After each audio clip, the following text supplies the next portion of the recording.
This is the biggest secret ever exposed. In all of my videos that I've ever done, this is one video that you need to hold it in high regard.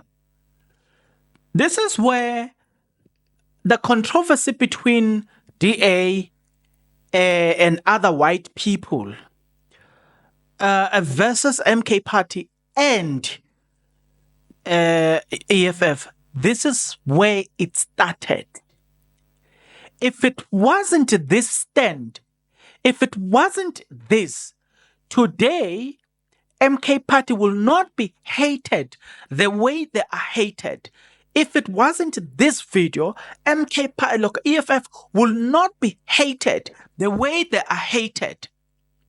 They are hated because of their understanding of how economy works in South Africa and who, on whose hands is the economy controlled by, like, man, that English word, but let's forget about it.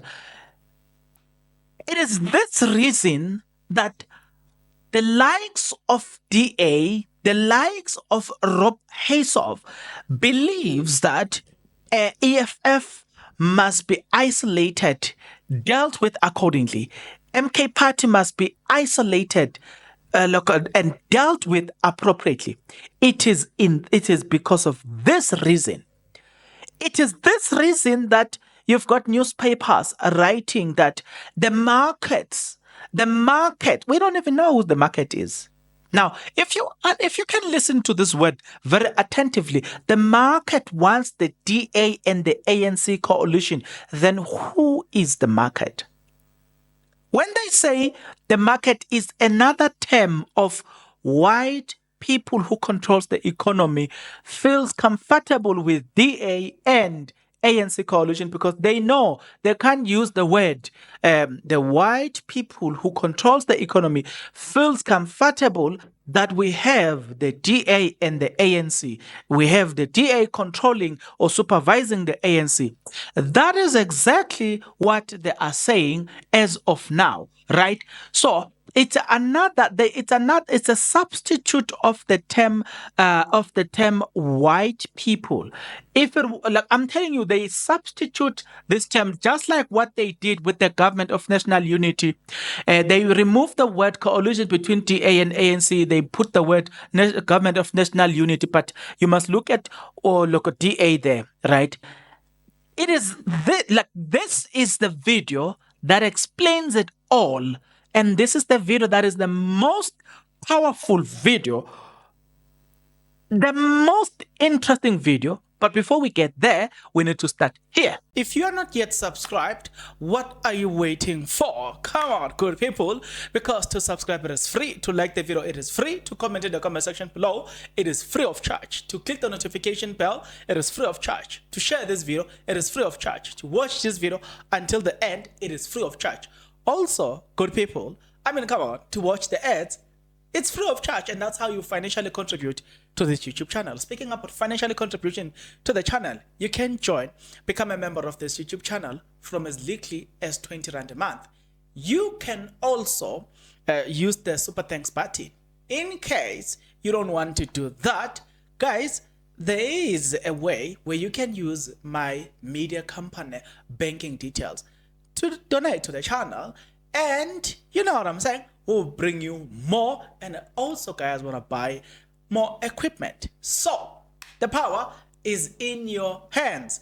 Please do the honorable thing as we proceed. So this is the video that necessitate the statements such as MK Party saying, let us change the constitution. It is this statement, it is the following that makes EFF to say, let us change the constitution. When they said those words, the white people the white capital monopoly who controls the economy, when they heard those words, they understood that now these people are about to make laws that will make us lose our control of power, which we have been holding far too long. No, we need to punish them. We need to put people that we can trust, people that can never substitute us, right? It is for this reason that a lot of things have happened. But I know you say, but Bongs, what are you talking about? This is what I'm talking about. Let us just give you some of the key highlights of the state of the financial sector in South Africa. I know that there's deliberations that are going to go into a conclusion. But in South Africa, the 6 largest banks constitute more than 90% of the total market share, with assets of more than 4.8 trillion rands. And outside of the institutional investors, which is the PIC and many others, black people's ownership of those banks admittedly is less than 5%. They said it when they came to make the presentations in the bank. The assets under management in South Africa is nearly 9 trillion rands, 8.9 trillion rands. And black-owned asset managers control or manage about 400 billion of that, which is like 5% of general assets under management. Meaning that the remaining 95% of assets under management are managed by white-owned companies, the Old Mutuals, the Sanlams, Coronations, and so on and so forth. Of course, that excludes the state-owned asset management company called the PIC. All the black-owned insurance companies came to illustrate that overall, combined, all of them are in less than 1% control of the short-term insurance. So in the industry, like, black people are only at 1%. And attempts to change the face of the financial sector, there's been a lot of stories said about the auditing sector. That is 4 big multinational companies that are in control as well in that space. And attempts to change the face of the economy in South Africa have dismally failed because the legislation that exists doesn't have any teeth, doesn't have any enforceability in terms of what should happen. That is why we stand as the EFF to say that we need to legislate transformative commitments that can be enforced into law, as law in all the sectors of the economy. And part of the things that must be legislated should be that a minimum of 50% of all the financial institutions, inclusive of banks, insurance companies, asset managers, and the assets under management, should be in black people's hand. A combination of state, worker control, and individuals. I think that is one of the things that we must look into. In the immediate, Minister Van Rooyen, or they say the Minister Gigawa, there is an insurance bill which is before the portfolio, the Standing Committee on Finance. If you are really committed to this radical economic transformation, let us give life to the insurance bill, and in section 22 and all the sections that speak about the licensing conditions, we put transformative commitments that have to be brought into the financial sector, and then we'll deal with the control issues. There must begin to be legislation as well in terms of the minimum number of females that can participate or that should participate in all these financial institutions management, because currently it's a boys' choir that is running a capitalist white economy that must be dismantled by a decisive political action. Unless you do not do that and define that agenda clearly, the EFF will not agree with the budget of the National Treasury. Thank you. Okay. So now that you understand this is the biggest reason why they came up with terms. They knew that they cannot continue using the word coalition between ANC and DA. They came with a different term saying they came with a different term saying they started by saying it's a government of national unity. But I'm going to ask you this just simple question. Which role do you think the other small political parties are going to play in that? Because they will give you deals such as you have power as per your the percentage. You understand? Like if, for instance, you contributed with 37%, you are only going to get power at 37%. So in any way, the DA is still going to play a very important role in this year's elections, whether they like that or not, because the DA, remember, there are newspapers and news articles that are being written left, right, and center, and everybody is saying the business prefers the coalition between DA and ANC. Who is the business? In order for us to understand who's the business, and then we'll have to look at this. Oh, look, between black and white, the economy is in whose hands, right? Whose hands does the economy lies on? If you understand that, then you realize that the term, the business, in other words, white people who controls economy feel comfortable with the DA. That's a simple way to understand the term. Did you hear that well? Can I repeat it for you? They do not want a political party that is going to change the constitution in their look against them. They do not want to have political parties that gets into power and create a fair ground to thrive. And let me show you what is happening these days. So you will. Okay, so you can have what do we call it?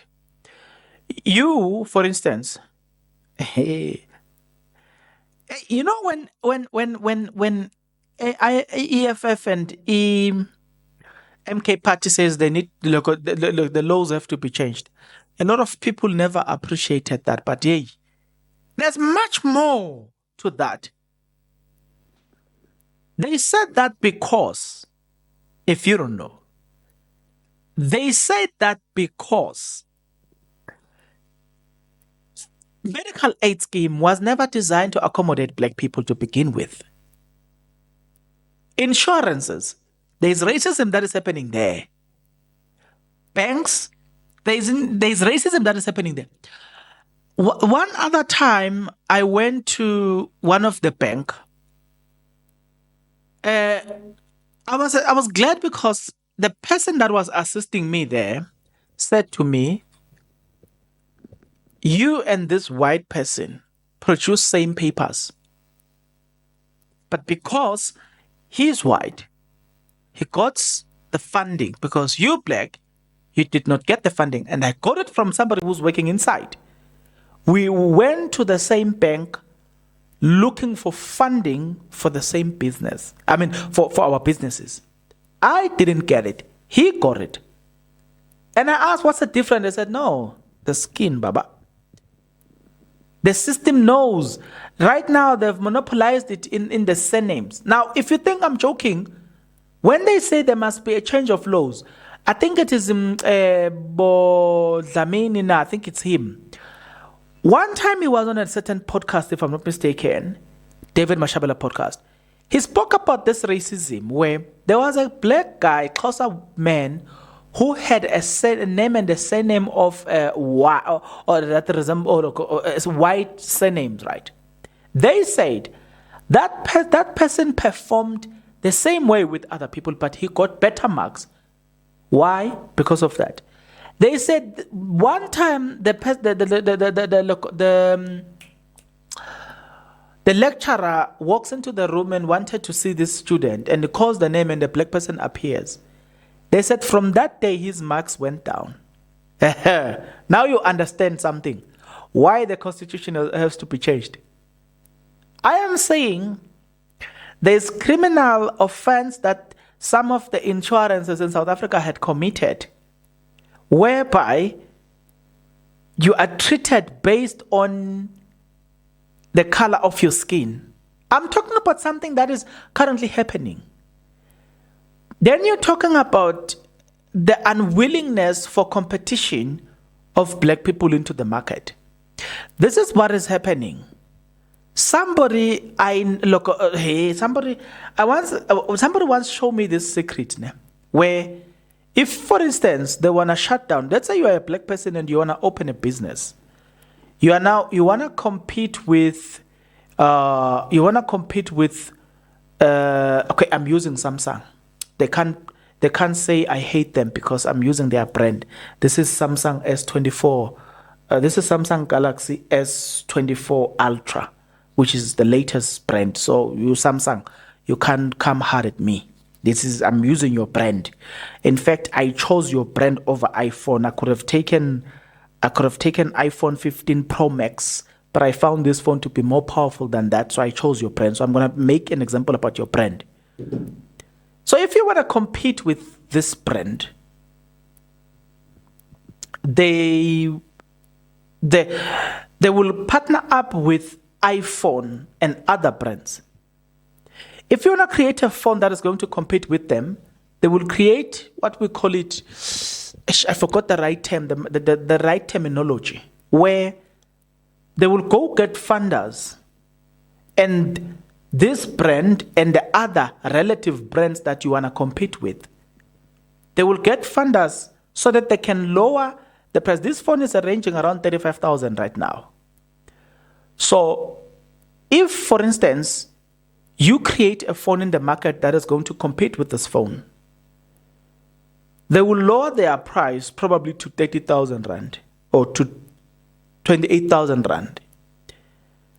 They will lower their price to that extent, right? Because you are a new business and you don't have that financial muscle, you will keep your phone at 30,000 Rand or 33,000 Rand. Eventually, people will figure out that, shop A is cheaper than this, but we are buying the same thing, and then they go to shop A. It will take that business 1 to 2 years before it closes down. That's how they kill competition. So these white people, that's how they do. That's how they kill other businesses. Then when you are out of market, then they increase the price of this phone. If the original price was 35,000 Rand and they lowered to 28,000 Rand, when the business that they wanted to destroy, or you as a competitor, when they are done with your business, what they do, now that you are out of the market, then they skyrocket the price to compensate for all their losses. You find that now this phone moved from 35,000 probably to 40,000 Rand. They want to make up for their monies that they have lost as they were trying to kick you out of the competition. Hey man, guys, do you remember that the Commission of Competition or the Competition of Commission, something like that? Do you remember that they found farmers who will manipulate a price against most black people? So what they will do, say for instance, you are delivering in this supermarket.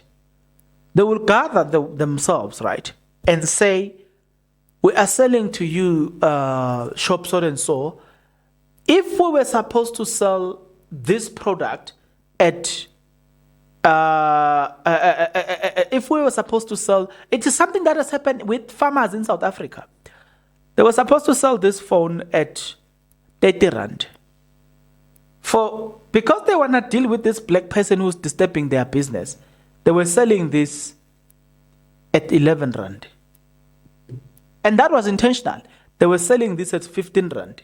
They were found to say, you sold this even at the value that was far below the market. Why?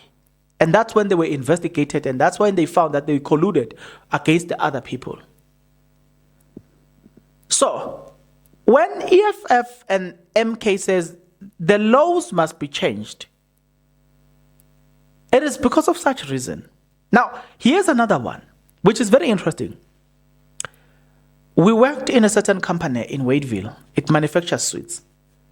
There was this white man who walks into that company being taught he knows nothing. He has never been to school at all. He knows nothing. He gets there.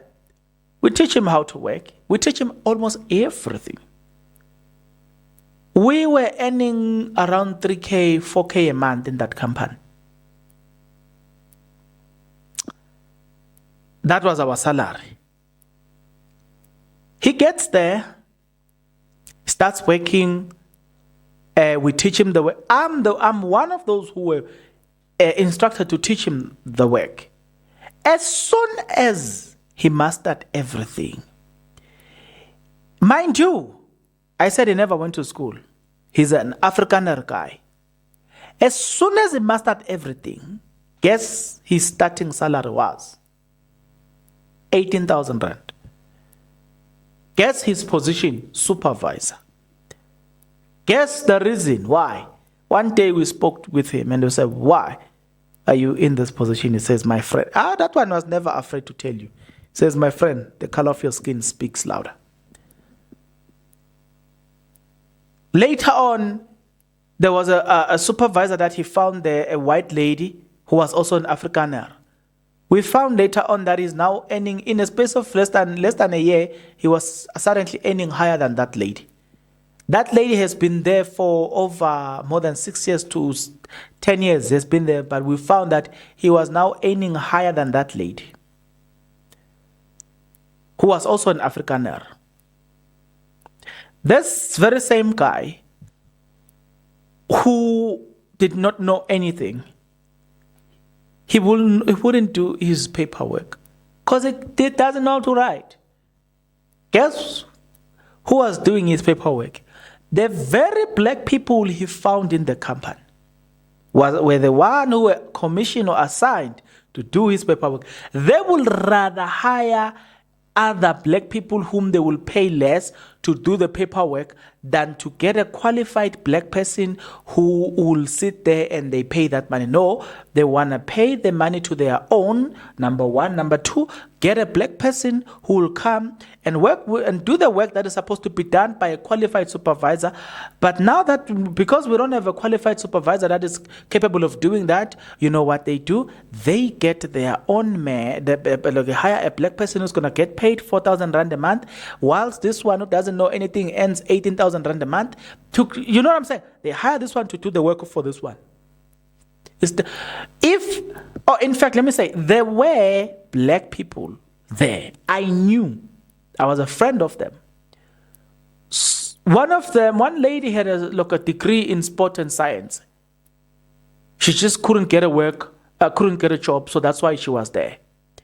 You could have just get that lady who was qualified, but because of the color of her skin, she can't be a supervisor and be on the same level with other people. I'm saying, the essence of what I'm telling you is, racism in this country is real. It's just that how it is being experienced, it has changed. But the actual racism is still the same. Racism in this country has not changed, and it will not change. What we are seeing here, we are seeing what Floyd said here. He's telling us about the reality of South Africa. Something that you cannot wake up and change. And that is what now they are defending. Because these political parties have spotted this and they were like, no, for us to get it right, let's change the laws. And these ones are saying, if they can change the laws, our wealth is gone.